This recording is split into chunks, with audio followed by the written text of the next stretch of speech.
Kenapa hari ini saya bawakan ini? Karena kain ini adalah lambang dari simbol adat leluhur kami yang sudah menurunkan semua harta kepada kami hari ini yang harusnya kami jaga dan rawat. Ya, mata logam berada di Flores dan di Kupang serta Alor itu yang memiliki basis potensial geotermal ini akan menjadi catatan kelam bagaimana proyek geotermal kalau tetap diteruskan dia akan berdampak terhadap masyarakat tempatan. Itu yang mau kami antar dalam aspek nasional. Negara harus segera berbenah untuk segera menghentikan proses geotermal, pembangunan geotermal karena untuk energi baru terbarukan yang Walhi lebih menekankan di energi yang berkeadilan, masih banyak potensi energi. Tanyakan itu kan sebetulnya geothermal di Flores itu untuk siapa gitu. Nah, di sejauh kami advokasi ternyata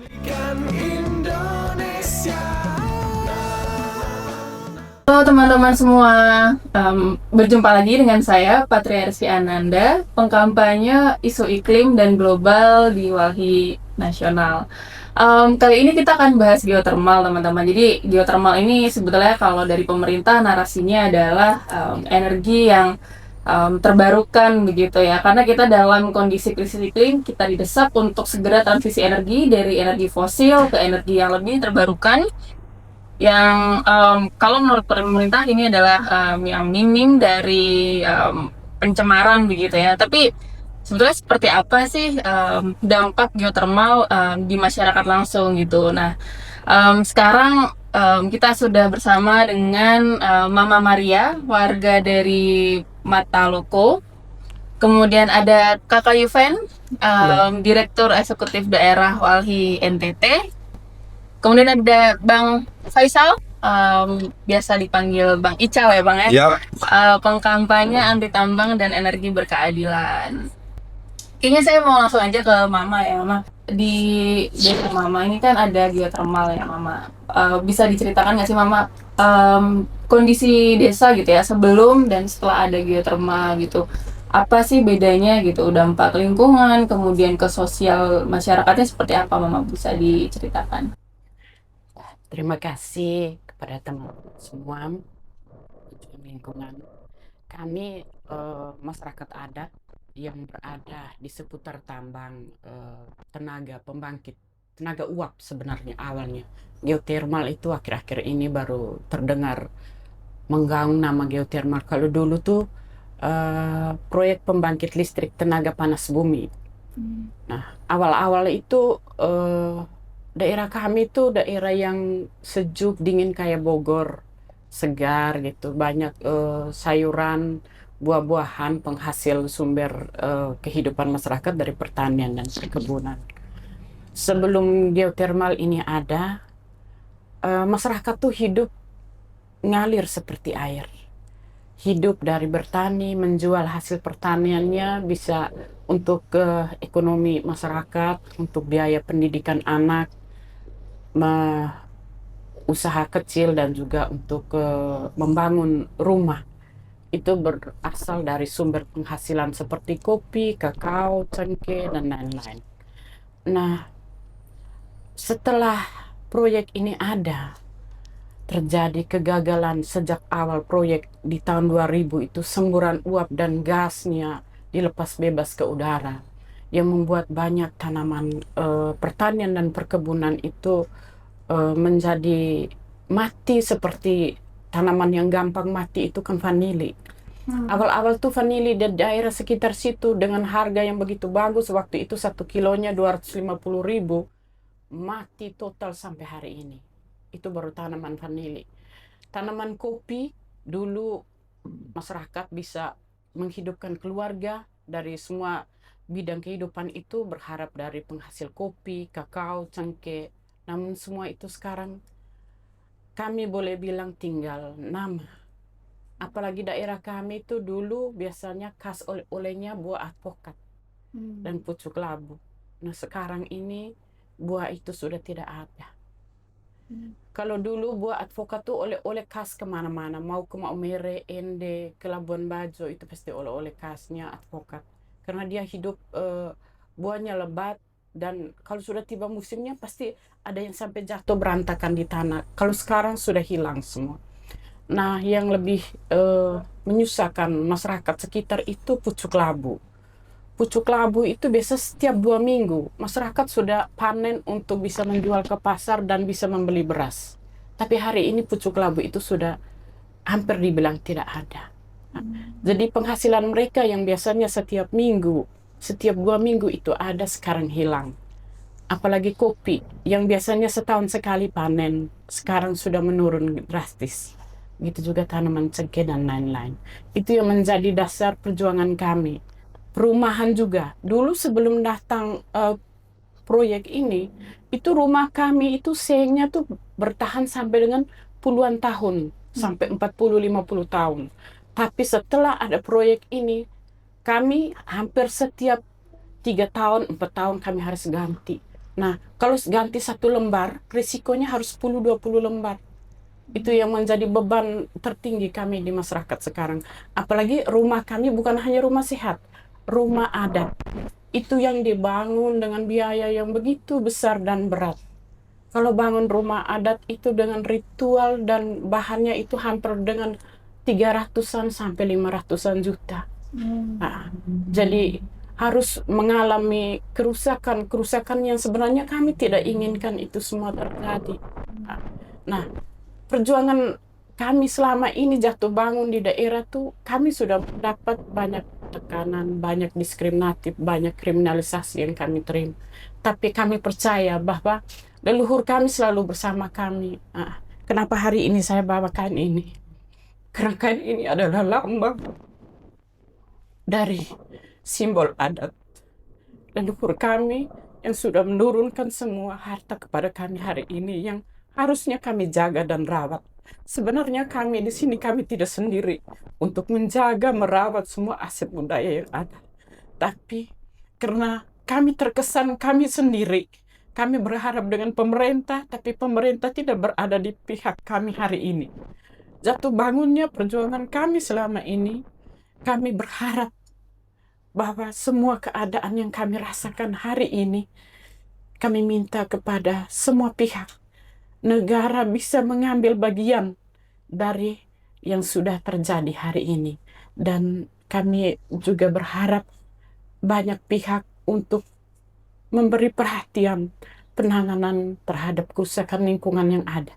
Karena semakin hari semakin berat menurut kami, karena kegiatan pengeboran yang awalnya kekuatan 2,5 megawatt sudah dinyatakan gagal dan tidak berguna, namun hari ini harus dilakukan dengan kegiatan yang lebih besar, 20 megawatt.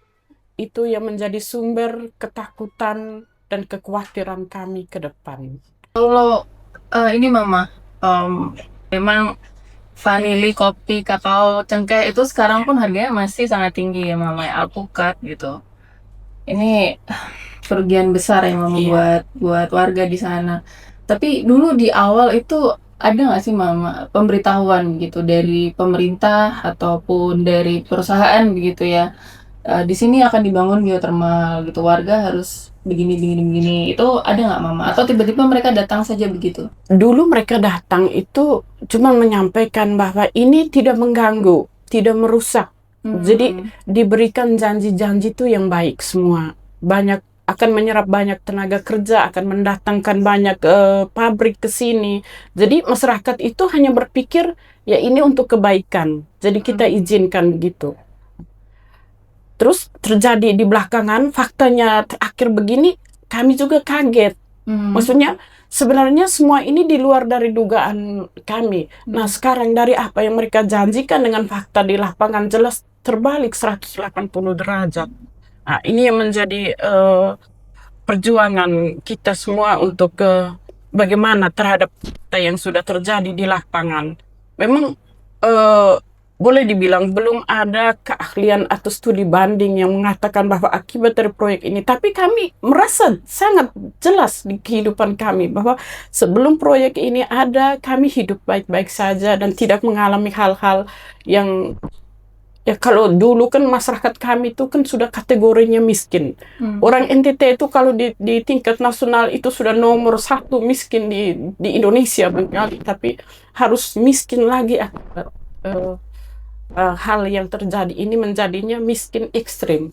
Jadi masyarakat tuh bingung mau kemana, mau bagaimana begitu. Apapun yang dibangun oleh pemerintah, sebesar apapun proyek itu tujuannya kan untuk mensejahterakan. Malah fakta yang terjadi itu menyusahkan banyak orang, menimbulkan kasus yang sebenarnya tidak perlu terjadi. Itu sudah terjadi di Mataloko. Saya bergeser ke Bang Ical. Bang Ical, ini kan tadi Mama sudah sampaikan ya Bang, terkait dampak, kemudian janji-janjinya ini tidak terpenuhi gitu ya Bang. Sebetulnya secara kebijakan itu gimana sih Bang geothermal ini gitu? Dalam rangka transisi energi, geothermal ini salah satu yang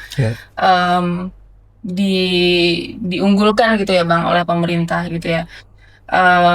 Tapi kalau dampaknya menjadi negatif gitu ya Bang ke masyarakat itu seperti apa Bang seharusnya ini? Iya, sebenarnya kan ketika situasi bumi di mana penggunaan pembangkit listrik tenaga uap atau yang lebih spesifik dia kemudian berbahan baku batu bara atau fosil dan serta yang lain kebutuhan akan minyak dan gas yang rata-rata semua menggunakan fosil, ini kemudian berdampak terhadap laju pemanasan global, terutama soal emisi yang semakin hari semakin tinggi, dan itu menjadikan di belahan dunia mendorong proses menjaga agar suhu panas bumi itu tidak lagi mencapai 2 derajat. Itu kemudian berbagai proses perjanjian iklim, Paris Agreement dan yang lain turunnya sampai saat ini kemudian mendorong pemerintah Indonesia juga untuk terlibat segera melakukan proses mendorong transisi energi yang berkeadilan, salah satunya dengan kemudian mendorong upaya mempensiunkan PLTU captive dan PLTU berbahan baku batu bara dan mempercepat proses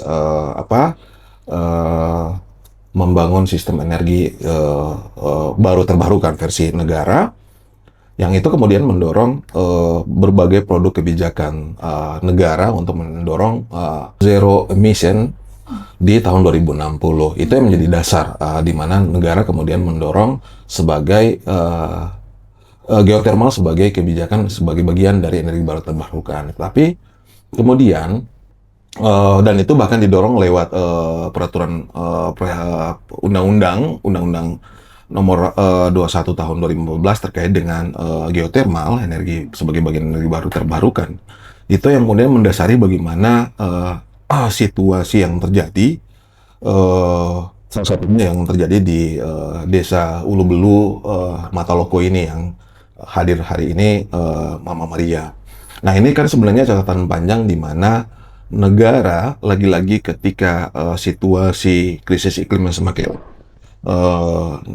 tinggi kejadiannya, negara kemudian meletakkan geothermal sebagai basis bagian dari energi baru terbarukan.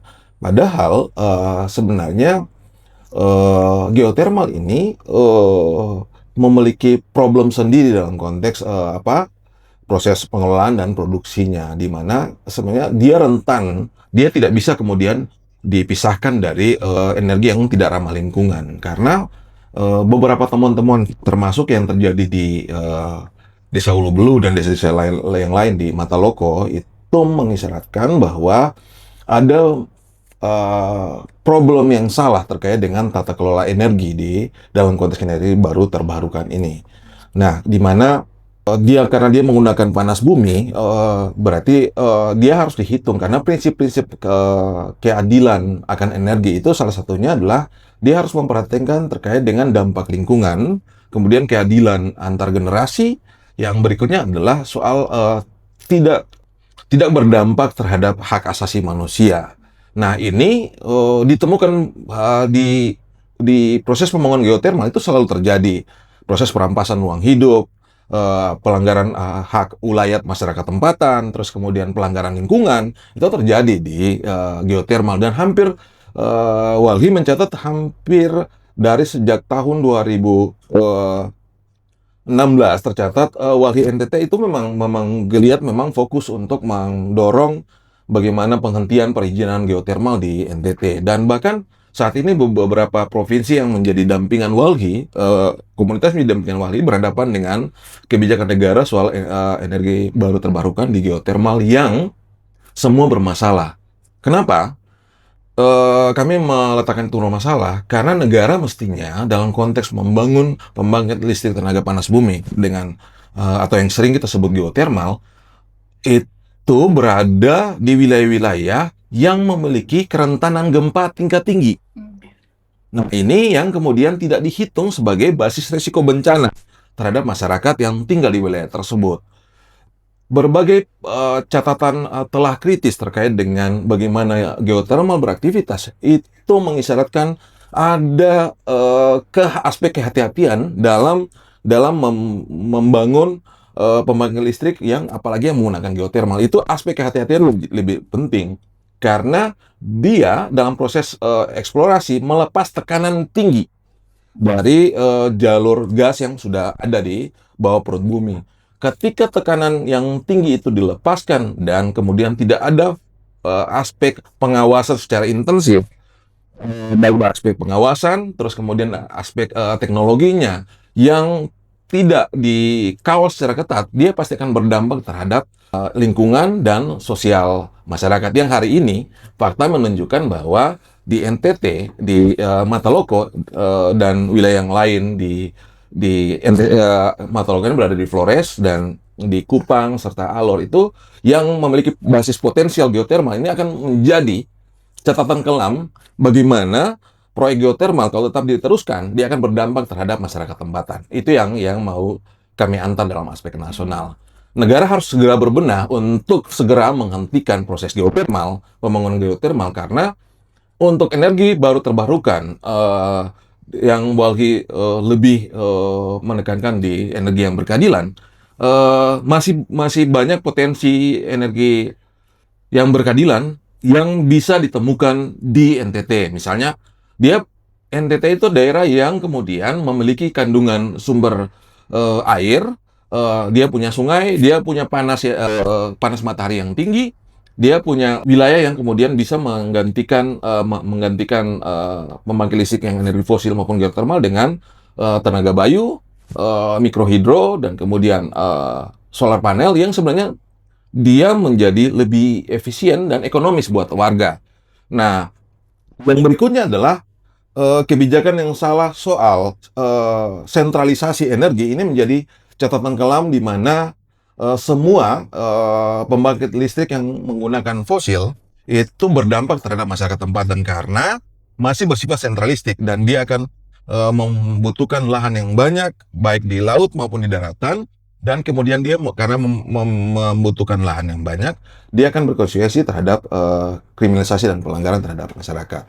Maka pilihannya adalah mendorong desentralisasi energi yang berkeadilan. Saya kira begitu. Begitu ya Bang posisi Walhi ya terkait dengan energi terbarukan ini.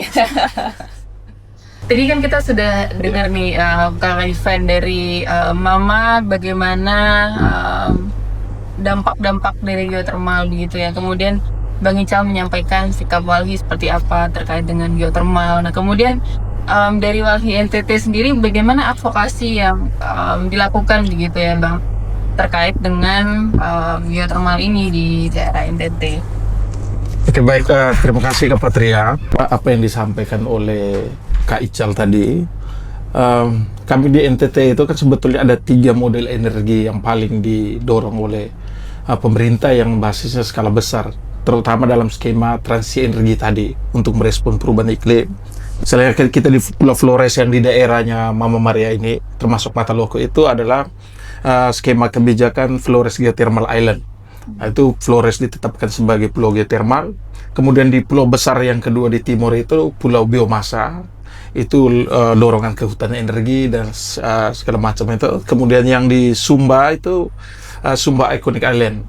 Mereka prioritaskan untuk tenaga angin dalam skala besar itu tadi. Nah, persoalan yang di Flores seperti khususnya geothermal, ini kan sebetulnya dia muncul itu dari titik yang daerah yang Mama Maria ini. Nah, jauh sebelum penetapan yang Flores Geothermal Island 2017, itu dari awal tahun 2000-an sudah mulai pemboran. Di Mataloko ada 3 titik sebetulnya. Di Mataloko Kabupaten Ngada, kemudian di Ulumbu Kabupaten Manggarai, sama di Sokoria Kabupaten Ende. Dan 3 ini punya dampak yang buruk, terutama ke pertanian, termasuk juga dampak sosial lainnya, termasuk konflik horizontal karena pengadaan lahan dan seterusnya, itu dia turunan ke bawah. Kemudian juga kriminalisasi ke masyarakat adat yang berjuang itu kemudian masif terjadi di 3 titik ini.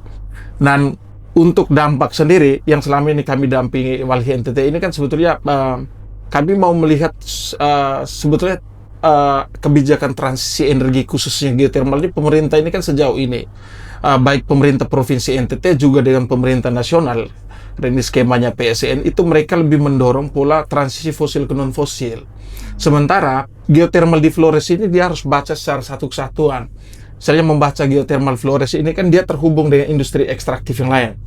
Yang dipertanyakan itu kan sebetulnya geothermal di Flores itu untuk siapa gitu. Nah, di sejauh kami advokasi ternyata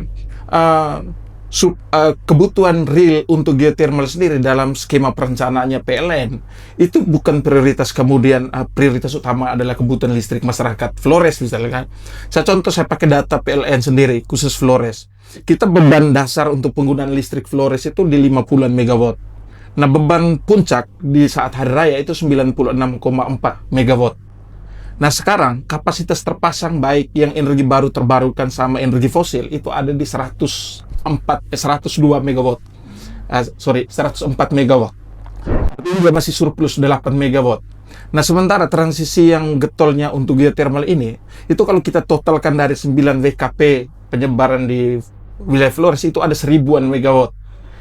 Nah, kemudian kita jadi pertanyaan, apakah betul ini untuk kebutuhan listrik masyarakat? Ternyata tidak, itu terkonfirmasi di pasca penetapan 2019, satu forum bisnis percepatan Flores Geothermal Island, mereka pertemuan di Kabupatennya Mama Maria ini, di Kabupaten Ngada, itu mereka membahas skema supply and demand.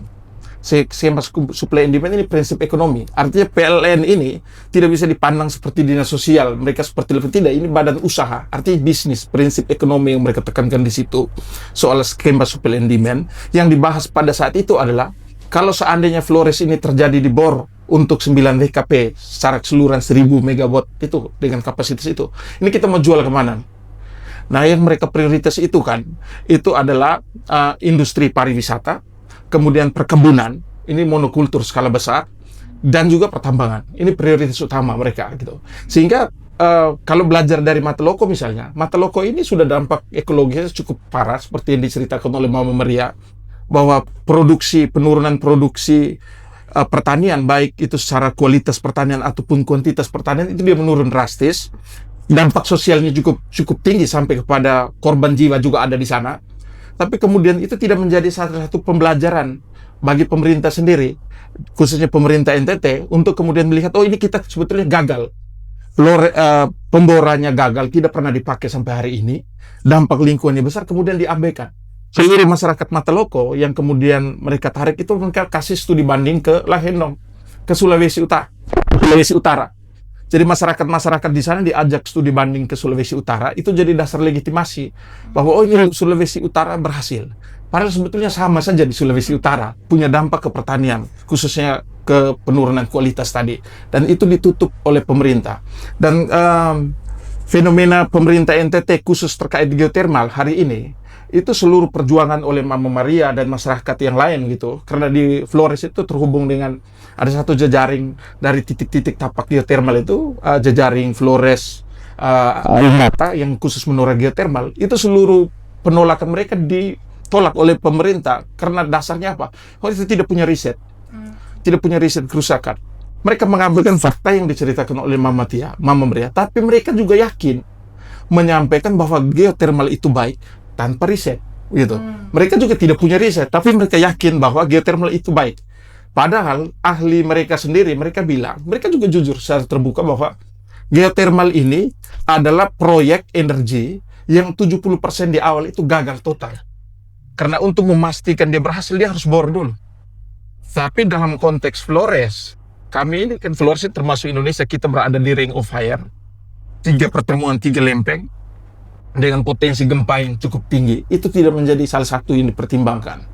Artinya proyek geothermal ini dilegitimasi oleh kebijakan satu kebijakan Flores Geothermal Island tadi dari Kementerian SDM. Kemudian yang kedua itu kebijakan dilegitimasi oleh skema transisi energi. Kemudian pendanaan iklim semua masuk ke geothermal ini. Dan kemudian legitimasi juga termasuk tadi prinsip partisipatif itu. Bagaimana mereka hanya memberikan akses bagi kelompok-kelompok yang pro. Nah, rata-rata kelompok yang pro terhadap geothermal ini saya boleh pastikan ini ada kelompok-kelompok penjual tanah. Kelompok-kelompok yang sebetulnya mereka juga bukan kemudian mereka juga korban dari proyek ini. Misal korban terhadap apa? Korban terhadap informasi. Seperti yang disampaikan oleh Mama Maria tadi.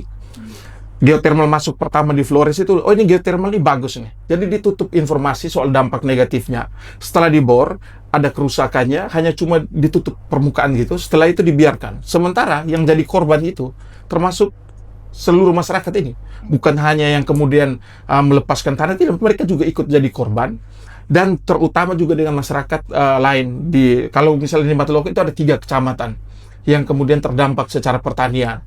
Dan saya pikir kalau kita belajar dari geothermal di Flores, nah kelompok-kelompok yang paling terdampak ini adalah kelompok-kelompok yang paling sedikit menikmati listrik. Ulumbu misalnya, di awal pemboran Pucuk Ulumbu itu salah satu janji yang ditawarkan oleh Dirjen SDM pada saat itu adalah akses listrik untuk 14 kampung.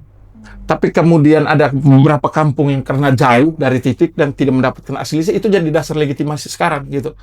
Oh ini kami akan bor tambah di Pocoleok supaya beberapa kampung yang tidak dapat listrik, mereka juga bisa mendapatkan akses listrik.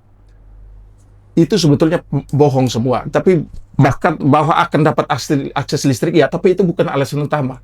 Alasan utama mereka kemudian menggetol untuk memaksakan pemboran tambahan seperti yang di Mataloco ataupun di Ulumbu. Di Ulumbu itu terhubung dengan kawasan strategis pariwisata nasional di Labuan Bajo. Jadi turunan dampak dari transisi energi, kalau kita bicara transisi energi berkeadilan, itu yang harus dirubah ini kan sebetulnya transisi sistemnya. Dia masih melayani sistem kapitalis sistem yang sangat kapitalistik ya. 1000-an megawatt di Flores, prioritas utama itu saya jamin itu bukan kebutuhan masyarakat di kampung yang jadi prioritas utama, tapi itu memang ada skema industri pariwisata lain yang kemudian kami di Walhi NTT kami getol untuk menolak gitu. Kalau mau bicara transisi energi, duduk sama masyarakat Flores, bicara tadi soal pengembangan energi, bicara sama masyarakat Flores, mau energi model apa kemudian, dan pemerintah sebetulnya punya peluang untuk belajar dari masyarakat. Kalau dia menurunkan sedikit ego, dia bisa belajar dari Sumba Timur di Kemanggi yang berhasil untuk pengelolaan listrik yang berbasis komunitas tadi yang disampaikan oleh Kak Ical. Di Sumba Timur, mereka berhasil pengelolaan listrik dengan skala kecil, yang mikrohidro segala macam dengan pengelolaan sistem koperasi, dan itu tidak pernah direplika oleh negara. Tapi desain kalau kita lihat skema transisi energi yang dipaksakan di sana, memang pemerintah itu lebih cenderung mencari pembenaran, tapi kemudian mereka mengabaikan kebenaran soal dampak lingkungan di lapangan. Bahkan kalau kita cek lagi kasus di Mataloco, itu banyak hak masyarakat yang kemudian kami boleh katakan dugaan korupsinya juga cukup tinggi ya, terutama di soal dana-dana dalam tanda kutip dana CSR yang adalah hak masyarakat, itu menjadi peluang-peluang korupsi. Itu dugaan kami kuat di situ. Bisa jadi di titik lain juga pola yang sama itu dia berpotensi untuk terulang gitu. Kalau kebutuhannya untuk warga mungkin solusinya bukan geothermal ya Bang? Mungkin bisa panel surya skala desa, mikrohidro dan lain-lain gitu ya. Saya mau ke Mama. Menolak itu seperti apa perjalanannya? Kalau kata Pak Wisan tadi ada kriminalisasi juga gitu. Mungkin bisa ceritakan. Jadi kami walaupun opininya bahwa geothermal itu atau tenaga uap itu ramah lingkungan, itu mau kata ahli dari manapun, faktanya tuh rusak. Ya kalau orang punya otak kan pasti mikir. Kata ahli tapi faktanya rusak, itu sebenarnya ahlinya yang benar atau faktanya yang benar gitu. Kalau bilang ya proyek ini, kan awal-awal mereka bilang udah nyala ya, udah sempat ditulis di media, di mana kami clippingin koran itu. Nah, waktu aksi waktu kami bawa kan dalam diskusi yang panjang lebar di Aula Sekda itu celetuslah dari mulut Kepala Dinas SDM, katanya, ya Mama harusnya kan terima kasih kepada PLN gitu. Kalau PLN itu sudah memberikan dana CSR, saya bilang kenapa harus terima kasih? Kan dia punya kewajiban untuk harus memenuhi semua hal yang terjadi di lapangan gitu.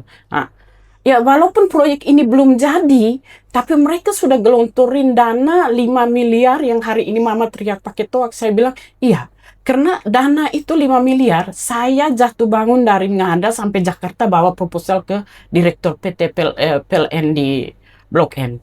Nah, saat dana itu turun, kami yang menyampaikan proposal tidak tahu pelaksananya untuk apa, masuk akal atau tidak. Orang yang mengusulkan ini kegiatannya, pelaksanaannya, kami tidak dilibatkan. Nah, yang kami inginkan hari ini masalah. Yang paling penting ini adalah masalah. Pejabat sekelas apapun harus berpikir bahwa solusinya bagaimana. Jadi tidak seenaknya mencuci tangan, wah itu bukan masalah, itu baik-baik saja. Dan masih banyak alasan yang lain. Itu kami minta tolong untuk semua pejabat, karena Anda dipilih dari suara rakyat, termasuk rakyat yang hari ini menderita juga memberikan suara untuk mendukung Bapak memimpin Republik ini dengan seluruh jajaran yang ada dari setiap jenjang. Penyesalan kami kalau suara kami ini tidak didengar, karena Bapak bukan hadapkan di dunia ini, tapi nanti di akhirat nanti pasti Bapak akan dihadapkan dengan leluhur kami. Jadi yang kami mintakan saat ini adalah bagaimana sikap sedikit turunkan ego. Jangan terlalu arogan di lapangan. Jangan titipkan ke sana pejabat-pejabat bawa senjata. Dari dulu kami capek. Saat rumah adat Tagoraja itu hancur akibat semburan dari sumur MT4, itu rumah adat yang dibangun dengan ratusan juta harus hancur sekejap akibat itu uap, dan keluarga besar itu memagari. Itu dari Polres Ngada datang dengan polisi bawa senjata semua, sampai kami diminta keterangan ke Komnas HAM. Kami sampaikan iya benar, karena waktu itu kami merasa bahwa kami ini ditekan. Sampai kami waktu itu bersama masyarakat terdampak meminta untuk bagaimana kalau bisa kita memindahkan status pihak keamanan tinggal di lokasi kami dan kami tinggal di lokasi di rumahnya pihak keamanan, biar Bapak rasakan bagaimana caranya. Dan mungkin hari ini juga kita bisa minta Bapak Presiden, Pak Menteri dengan Pak Dirut, oke tinggal di Matuloko. Begitu, kita pindah tukar nasib sementara. Biar Bapak juga merasakan bagaimana kalau hidup di daerah kami seperti apa dengan segala keterbatasan dari teknologi, semua serba nomor 1 dari nomor yang terkurang di Indonesia. Terima kasih, saya kembali. Saya kalau mendengar suara mama-mama ini selalu terenyuh, Mama. Sepertinya kita pernyataan penutup. Mungkin saya dari Bang Ical dulu deh, terkait gimana sih seharusnya pemerintah mengelola energi ini di Republik yang kaya kan dengan potensinya gitu, Bang.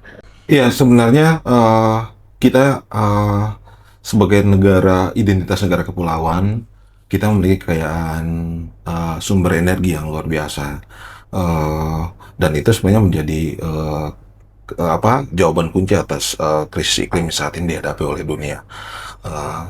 Tantangan hari ini ketika negara masih meletakkan cara-cara yang salah untuk membangun tata sistem energi yang berkeadilan sebagai bagian transisi energi itu lewat kemudian yang tadi saya sebut sebagai sentralisasi energi.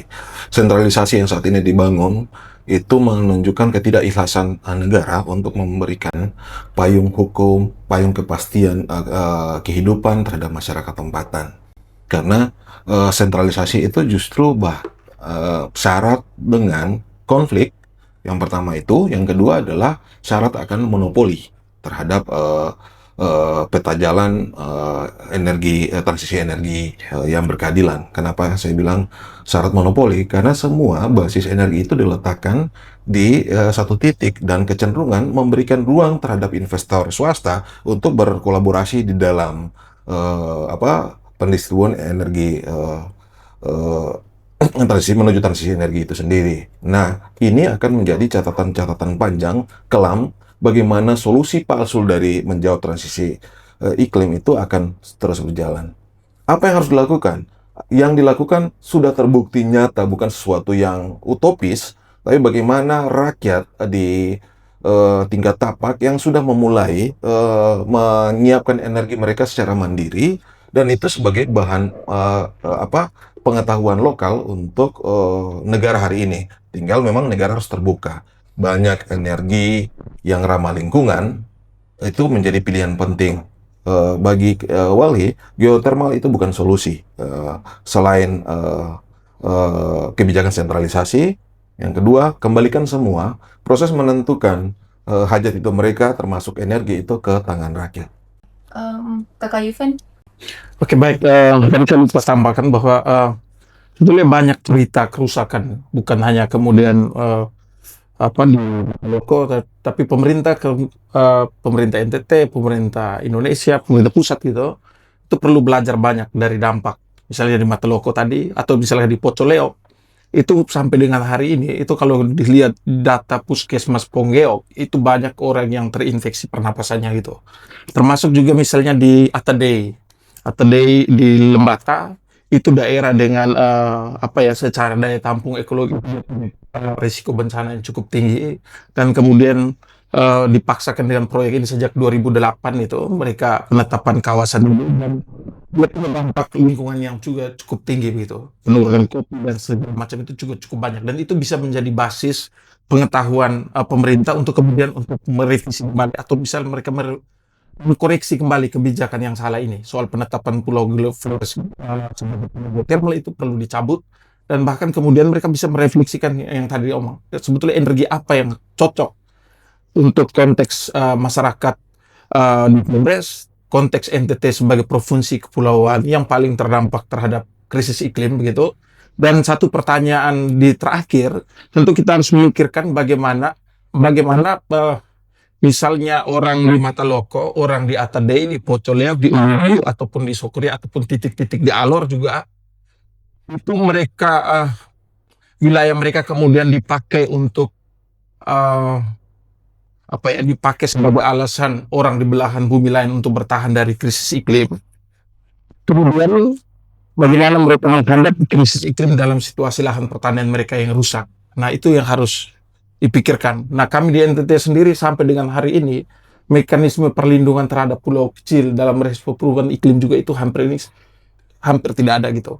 Dan kebijakan perlindungan terhadap petani, lahan pertanian, lahan adat, dan itu hampir tidak ada, tidak pernah dipersiapkan gitu oleh pemerintah, dan saya pikir itu poin-poin yang penting, termasuk dengan analisis risiko bencana untuk konteks Pulau Flores ataupun NTT secara keseluruhan. Dan tentu hentikan geothermal, termasuk juga hentikan industri ekstraktif lain seperti pendekatan pariwisata skala besar ataupun perkebunan skala besar yang basis mereka itu tadi. NTT selalu dicap miskin karena pendekatannya perhitungan PDRB dengan skema yang menguntungkan investasi, itu selalu dicap miskin. Tapi tentunya masyarakat NTT sebetulnya dalam situasi di mana seluruh kebutuhan esensial itu dikapitalisasi gitu. Masyarakat masih bisa makan, masih bisa minum, tapi mereka tentu akan kesulitan ketika lahan pertanian mereka itu digadekan untuk dengan alasan transisi energi dan segala macam itu skema kebijakan di nasional. Saya pikir itu. Mama, mungkin ada pesan-pesan untuk pemerintah gitu ya? Kalau dari kami masyarakat, kita minta untuk geothermal ini dievaluasi secara nasional. Maksudnya, kenapa di tempat lain yang seperti Kambujang itu bisa nyala, mereka perlakukan masyarakatnya baik gitu. Kenapa kami di sana harus diperlakukan tidak baik gitu? Karena masyarakat kami di studi bandingkan ke sana, mereka bilang di sana bagus. Nah, di sana masyarakatnya dibuat dipekerjakan ke ini segala macam ya.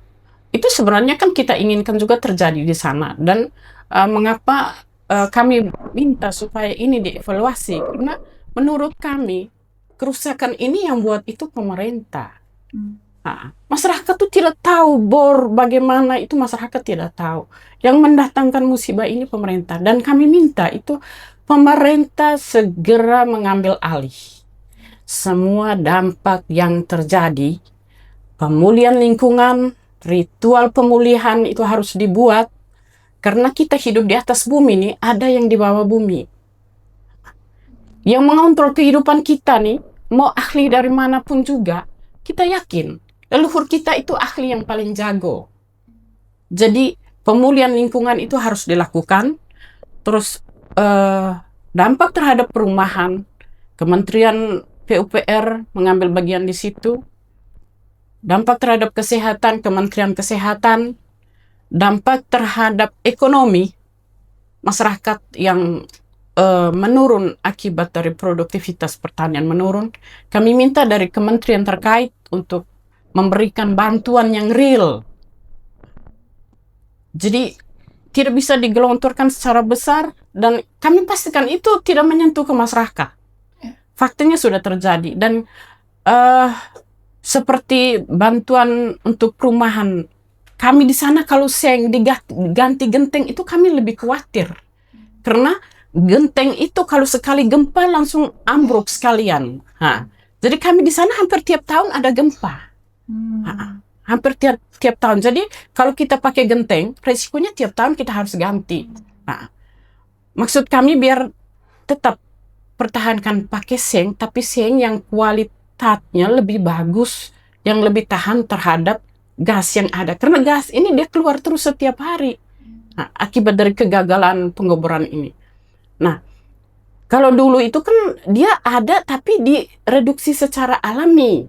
Jadi tidak berdampak negatif terhadap kehidupan masyarakat sekitar. Itu potensi sebenarnya. Tapi disalahgunakan dengan gangguan di dapur magmanya sehingga menjadi kesalahan. Apalagi terjadi kesalahan kegagalan teknis. Nah, kegagalan teknis ini sebenarnya kan Bapak Presiden kan harusnya cari tahu, loh kenapa gagal? Nah, siapa yang kerja itu? Bagaimana tekniknya? Nah, ini kalau dipaksakan, kami akan menderita yang lebih parah lagi karena kekuatannya lebih besar. Datang yang ahlinya boleh dibilang yang amburadul lagi. Nah, iya, kalau datang ahli yang benaran, kami maksudnya selama ini orang selalu beri stigma kepada kami itu bahwa penantang pemerintah. Sebenarnya kami itu bukan penantang. Kami ini memberi solusi supaya Bapak tuh berpikir berada di koridor yang benar.